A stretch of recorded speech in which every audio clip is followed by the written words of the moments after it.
which is on the Life is Tough, but You Can Be Tougher network. Welcome back, everyone, to this episode of Scientifically Beautiful. I'm Dr. Christina Rahm, and I'm very happy and pleased today and thankful to introduce Joseph Wooten. How are you? I'm great. How are you? I'm happy to be here. I'm very well, thank you. Okay, so you're famous.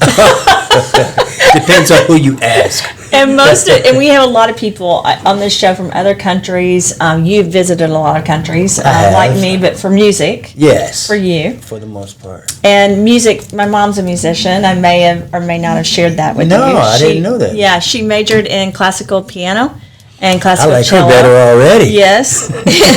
And so I was raised constantly with piano, trumpet, guitar, singing. I was not good at those things like you are.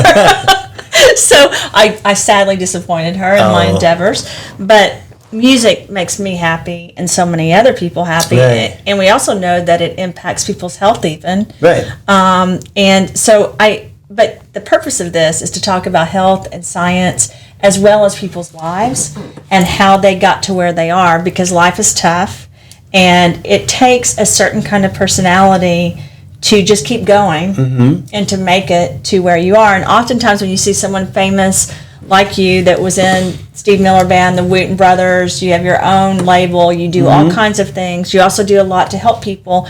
A lot of times they'll see people like you and think, well, that journey was easy and he's very fortunate. They don't see the tough part and how you got here. Right. So I'd love to start, if you don't mind, with you telling a little bit about yourself and how you got here. Okay. And also mentioning one or two things that were hard along the way where you didn't quit and you still were able to get here. I can do that. I was born into a musical family. I have 4 brothers. And all of my brothers are musicians. When I was 5, okay, let me step back a little bit. My dad fought in the Korean War. And they both grew up in North Carolina, both born in North Carolina in very segregated North Carolina. My dad was born in 1930, my mom in 34. My dad fought in the Korean War. My mom and dad got married. My dad had promised her that he was going to retire after the war was over, and he got out of the war and switched to the Air Force from the Army, which my mother wasn't very happy about. Fortunately, she stayed with him. She had promised him that if he hadn't retired, she was going to leave him. Thank goodness she didn't. And they had 5 boys, kept trying to have girls, kept having boys. Were born in Air Force bases all across the country. So I'm second to the youngest. I'm the 4th of 5. I'm 3 years older than Victor. My older 3 brothers, Rudy, Roy, and Reggie, are 3, 4, and 5 years younger than me. 5 years older than me, I'm sorry. So in the mid-1960s, we moved to Hawaii, Air Force Base in Hawaii. And my 3 older brothers were in elementary school. Well, in Hawaii, the school-issued elementary school instrument is the ukulele and the recorder. And so my brother Rudy, the middle brother, picked up the recorder. He was instantly good. Whatever he heard, he could play it. My middle brother Roy was beating on everything that he saw, and he was instantly good. My oldest brother Reggie took Roy's ukulele and was instantly good. Whatever he heard, he could play it. And for whatever reason, this is really the story that needs to be told, 10-year-old Reggie said to 5-year-old Victor, and 5-year-old me and 2-year-old Victor, if you play this and you play this, we can have a band. And he taught us how to play at the age of 10. I was 5 and Victor was 2. And he taught us well. So we do little concerts in the yard. Reggie's on his ukulele and Victor's playing a little Mickey Mouse guitar and I'm playing a little Schroeder piano. But he taught us well to the point that was probably, Victor's born in 64, so that was in 66. In 1970, we had moved to California in 1968. And by 1970, we were at the big arena just outside of Sacramento, California. We lived in Rancho Cordova, and we were opening for War.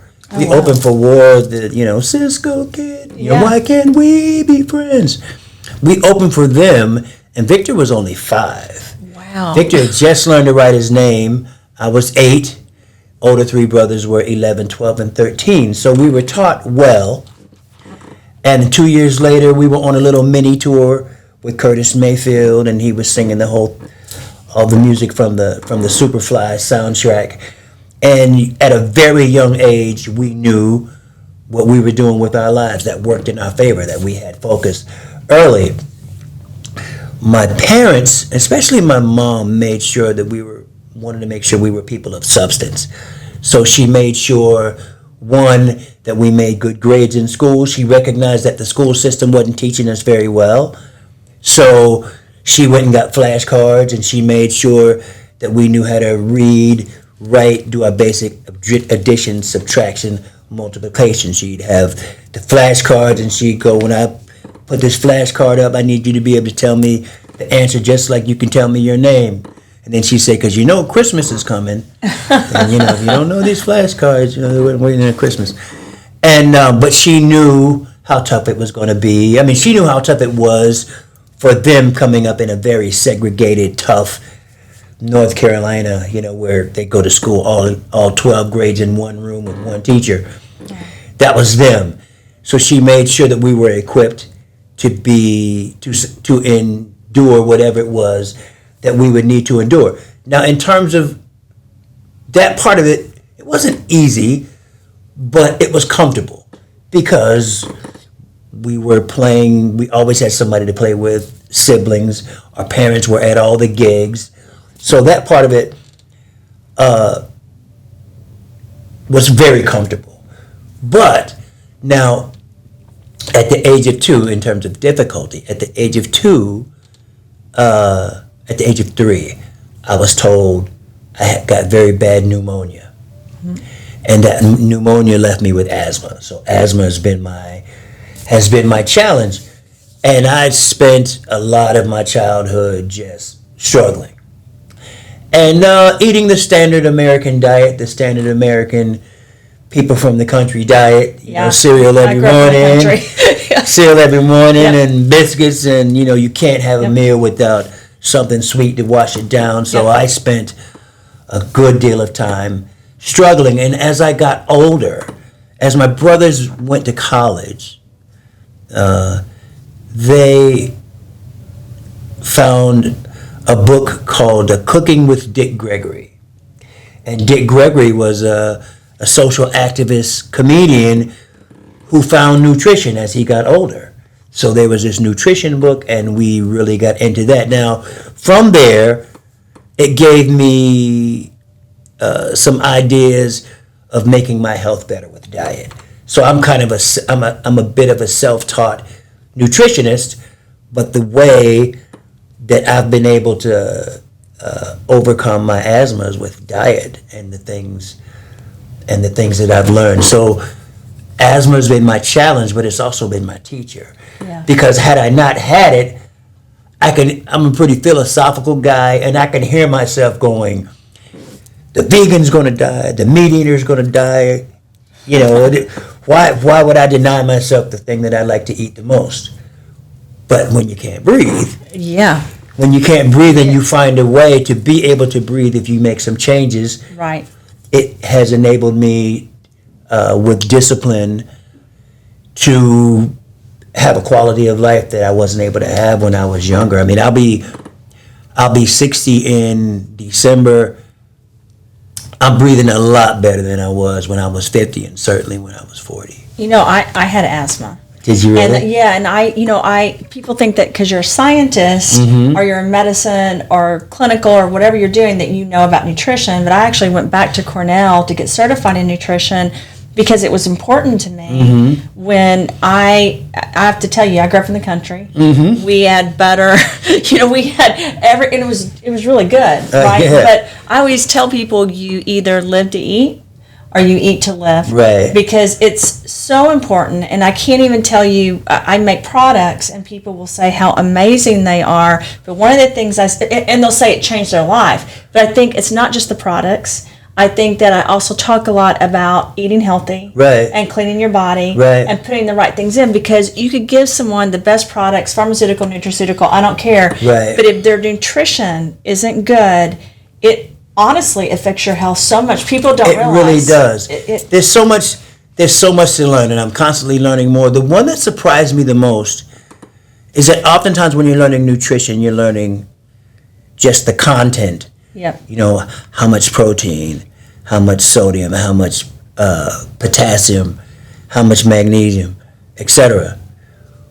But the thing that helped me the most is when I learned how those foods function in your body. Yeah.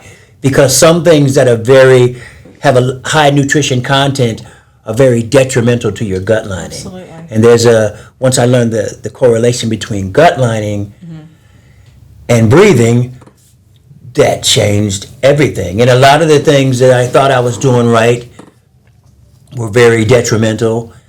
And some of the things that I thought were really bad for me weren't as bad as I thought they were. Butter being, like, I'm vegan now, so I don't eat butter. But butter's not. It's not horrible. Grass-fed butter. It's the microbiome of the stomach. And I was like you, and that's where I was like, I really need to understand more about this, because there's the science part, and then there's the complete ecostructure of the Yes. body and what you need to learn. So That's right. yeah, I can see how that was a challenge. And Well, I'm sorry to cut you off, but No. especially being a singer. well, I thought about that when you said singing, and it's interesting because your wife, I am working with her on a project that has to do with how important the air is. And I think when you have asthma, I mean, I ended up in the hospital numerous times. Me Could too. not breathe. Me too. It's the scariest thing. But when you talked about asthma, I thought, I bet his experience was harder than mine, because you're a singer. And Well, that's now, so so important. here's the thing for me. Asthma is so not scary to me because I've known it my whole life, right? So I know what my body does when I have it. I don't have any fear that I've never had a fear that it's going to be the end of me. It's just a discomfort that I got to get through. But I've spent so much of my life in the hospital as a child that it's not a fear for me anymore. And I don't have it that much anymore. And if I do, I don't have it nearly to the severity Yeah, that I don't used to either. have it. Yeah. But I've learned so much. It's been such, thank goodness I had it. Because if I didn't, there'd be no reason for me to not just keep eating like I ate when I was growing up. And one thing that you don't really see old asthmatics. No. Because it's so hard on your Yeah. on your system. It's a cardiac issue Yeah. if you don't figure something out. Yeah. While you still have your youth. Well, like it turns into COPD and Yes. different types. But Yes. I do want to talk to you about the fact that you overcame that, as well as other things, to be this famous musician that's not just a famous musician, but someone that helps people through. And I know you're. I didn't mean not to laugh. No, it's okay. I mean, you are. You're. And honestly, you would never know that from being around you. And I think that's one of the things I always love, people that have worked very hard to achieve things in their life and feel blessed because of it, instead of, I don't know, you're just a very humble person, which is another gift I think you probably have to bring to people. But you have not just been a musician that's made an impact on people, not just started a nonprofit that's impacted people, but also you've been acknowledged and spoken at places like the UN and different environments. And your wife actually shared with me, I think you were out of the room, but about some of the her experiences with you and how you guys were. She was sitting at the table, I think, with the head of the UN and didn't know who that was. And Stephanie, I could see Stephanie because she's like my personality. Just not that we're clueless, but we're like, hello. So what do you do? So what do And you do? he She said- shared that, and I love that story. But you were sitting also at a table of very prominent people for a reason that you were invited. It's anytime you're in an environment like that, you have to have something you're offering where they want you there. And the UN, would you share with the audience why you were with the UN and what you guys were doing? Well, Stephanie always, her clientele is always movers and shakers. Yeah. And this particular person was a like billionaire's billionaire, gazillionaire. And one of the people that he was working with was in charge of getting these people from the UN together. So it wasn't actually at the UN, but it was those people. Some of the people were there. Yeah, I'm sorry. Yes, no, it's quite all right. So we were invited. Now I didn't know until later there was facial recognition. So, I'm told that everybody knows that you're a rock star, which always makes me crack up because I don't feel like a rock star. I feel like I work for one. Right? I work for Steve Miller, Rock and Roll Hall of Fame inductee, Steve Miller. But I was sitting at a table with Carolyn Kennedy and some other people, and the other lady was, I don't remember her name, she was the head of AARP. And I remember she was asking me some questions about the effect of music on cognitive decline, helping cognitive decline. And then I remember Carolyn Kennedy asked a question that I never got a chance to answer. I was raring to answer this question, but somebody else wanted her attention and she got taken away from the table. But she was saying, like, who do you think is like prominent and kind of a light for the world right now, prominent and upcoming? Yeah. And I wanted to answer the question so bad and I never got a chance to. But what I wanted to tell her is that it's not just one person, it's a bunch of us, right? There's a bunch of women who get up and like are selfless and take kids to school and set good examples. And we make a bit of an error. We waste a little bit of our goodness when we wait for the Savior. That is so true. Rather than being one, and like who's there's a sea of them, right? I was in Buffalo, New York, speaking at schools, and one day it was like it does in Buffalo. It was wintertime, it just snowing up a storm. And there was this guy with his snowblower, and he snowblowed the sidewalk for everybody. He's just a neighbor, snowblowed the sidewalk for everybody. He snowblowed everybody's driveways and walkways because there were a lot of elderly there. Right. And he did that not because it was going to get him applause or somebody was going to bring him a medal. Yeah. There it goes. There's the answer to that question. There's a million of us. But too often we don't value it. No, we wait to give all of our value to the person that cut us off. And then we dedicate all the drivers in that city. Just like those Nashville drivers, they'll cut you off. At the expense of all those drivers who did exactly the right thing. Truth of the matter is, most every driver does exactly what they're supposed to. But we give all our attention to the people that don't do the right thing.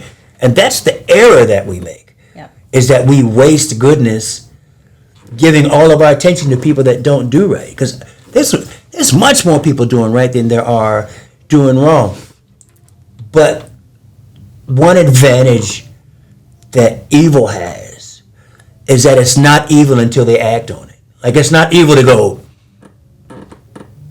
that's not evil. No. But, you know what I mean? If I assault you, it becomes evil. Well, goodness is good without action. That's true. That's very true. And too often, evil takes advantage of that. We have too many, nowadays we need goodness with action. But we also need to value it. I love this discussion because I love this discussion because I say this all the time. You have this evil and bad that happens. Like, I even know as a scientist, a lot of people are angry because, technologists like me, right? They blame on different things happening, but they're also part of the solution. What I always tell people, especially recently, with all the things going on in the United States and then everywhere, is we are good people. There's more good people than bad people, but we've got to take action. Right. We've got to do things. We can't just sit there. Right, because you're right. Because there's so much goodness, but we've got to step in, and it's not one person. Right. It's a lot of people. Yes, it is. And that's an advantage that music has.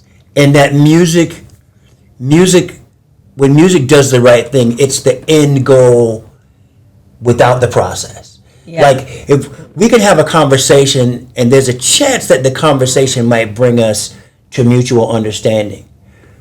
But if I play music and you receive it, it's instant mutual understanding. Yeah. Without us having to go through. I can sing a song. I'll show you. So I was talking to a. I'm gonna have Stephanie help me make sure I have the microphone. It's okay. They'll be able to hear me. I was Okay. talking to I was with a class, and I was telling them how music makes special things out of normal things. Like there was a girl, and I said, "I like your hair." Right? Her name was Abigail. I like your hair. I like your name too, Abigail, as opposed to I like Abigail. that. So I could say, Abigail, I like your hair, or I could say, Abigail, I like your hair, and I'm so happy that you're there. Abigail, I like your hair, and I'm so happy that you're there. Abigail, I like, etc., etc., etc. With music, we can take the average thing and make it something special. That's what makes it such a powerful tool. But with music, we take what's good and we make use of it. Because music is life as it should be. Music, this is what you make music from, right? But that's a mess with potential. Right. But to turn that from a mess to music, we do it by applying intelligence to it. And that's the same thing we should do in life. Too often, though, in life, it's competition. I'm trying to make you wrong. Or trying to make you more like me. And that's not what we do with music. We recognize when we listen to music that it's life as it should be. Everybody recognizes the goodness of music. Right.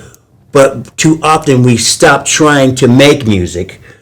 Music is just a path forward for our differences, right? From this clash of differences, we use our intelligence to find a beautiful path forward that we can all enjoy. Too many of us stop trying to do that after we take off the headphones or after we walk away from the instrument. Music is a powerful tool. Science is a powerful tool. The key is to inspire people to want more of it. And we inspire people not so much by telling them things, we inspire them more by them watching how we do it. Right. By example. And that's what I'm trying to do. That is amazing. Okay, that was I loved hearing that. But I have to tell you something I've never said out loud. As a female scientist, I've often been attacked because I make pharmaceuticals, nutraceuticals. It can be a threat to powerful industry or people. But I'm like you. It's become a strength because I don't think I would have kept going back to school. I don't think I would have kept doing things. But I get questioned a lot because I will go into a lab and work on a formula. But then when I leave, I give them the same formula. They saw me do it and they can't make it. Mm-hmm. And then I have different patents, trade secrets, and they'll say, well, why is it different when she makes it? So one of the things I do in the lab, because my mother was a musician, I'm an artist, is I will sing and I will hum while I'm doing it. And so I said this to myself. I think that it's the energy, because I use polarization, I use magnets, I use fracking, I use different, but music is a science. It's an art and a science, and it's a beautiful thing. But when I say that, if I said that publicly in front of a bunch of scientists that are nanotechnologists, they would say, I don't believe that. There's got to be something else. And I've said this many times, I don't know why my formulas are different when I make them, but actually in my heart do know why, because I'm taking something that everyone else can do, and I'm turning it into something that's beautiful because I'm using the energy behind humming and music and the words and the sound. And if there's anything that taught me that, it was my beautiful mother. Those moms. Yeah, and she would sing to us and hum, and there's energy and there's healing in that. And I want to thank you for what you've done, because you're helping people. We're all helping people. Yeah, we're helping. You're helping people. I'm helping people. And there's to Carolyn Kennedy's question. There's millions of us doing the right thing. We're not the only ones having this conversation. We're not the only ones that are out there doing right. But what is important for us to do is to recognize and uplift those people that are doing right with the same intensity that we draw our attention to the person that just cut us off. Suddenly that person becomes the subject of the moment. Instead of the people that are doing And those 100 people that are driving perfectly, we've ignored them as if, they're driving the way they're supposed to. But they cut you off and suddenly become the theme of the day. How come the person who's doing right isn't the theme of the day? If there is a secret to happiness, it's recognizing the things that are good while you have them. Right. We'll all do that eventually. When you realize you've got a week left, the sunrise will become glorious at that point. How come it's not glorious today? Well, you'll forget the bad things if you have a week left. That's You're my going point. to focus, on the good things. But if there's a secret to happiness, it's seeing the good, not seeing them because we see them, but recognizing them for what they are. Every sunset is glorious. Every sunrise is glorious. We have a friend that made a point of seeing every sunrise for a year, and it changed their life. Every sunrise and every sunset for a year, it changed their life. We are freedom and goodness spoiled in that we have so much of it, we sort of forget about it. That's true. We sort of forget about it. We value our parents once they get sick. When they're here, we're beefing with them. Or too mad. often. Yeah. Yeah. The last thing is life. Here's a statistic that makes you put it into perspective. If you live to be 100 years old, if you're that lucky, that seems like a nice long life. That's 36,525 days. It's just not. If you had $1 for every day you lived to be alive to 100. You couldn't even you couldn't buy a home. You couldn't buy a good car. You know what I mean? And then if you start doing the math, you're going to sleep through a third of that. Now that's 24,000 days, and you're going to waste a good amount of it holding grudges or sitting in traffic or when you're older and you can't move around. The sweet spot of life is short. Yeah. So get up and see some sunsets. Let people know how you feel about them. Appreciate it when people feel good about you. Examine the beauty of a butterfly. Let your significant other know why they're special to you. You know what I mean? That's really great. It really is. I mean, I know, like with Stephanie, I know all the little details of why she likes me over other people, and she knows all the little details of why I like her over other people, that is priceless. If the bottom all falls out tomorrow, I know all the little details of why she likes me over other people, and I'll be able to endure whatever it is because some people live lives alone. Oh yeah, and you love people not just because of these wonderful things. I say this a lot. You love them despite, like if you really look at the people you love that you choose to be with, you chose Stephanie, for example, your children, for example, your parents, they have these flaws, right? We all have these flaws, but it's what makes us so beautiful. And it's if we could just understand that it's not, we don't just love someone because of what they do for us or all the, right. But we love them because despite anything that they are, it's the little intricacies, right, that are important. But again, goodness needs recognition. Yeah. And it needs to be put into action. It's good to have respect for somebody, but respect is ineffective until you show respect for somebody. To have it, but you still walk in front of your girlfriend before you go through the door, you respect her, but the fact that you didn't show respect makes it ineffective. It's time, especially these days, it's time for goodness to be followed with actions, and then we'll be better. This is scientifically beautiful, and we are talking about tough subjects. You did an amazing discussion because you actually helped me realize what was important and what I need to focus on. And I hope that you guys learn from this and can take this along your journey. Life is beautiful. Science is beautiful. This is scientifically beautiful. And I will see you guys next time on the next episode. And then I have to get off right now because I have to try to beg them to be on another episode at some point. Thanks, everyone. Talk to everyone soon.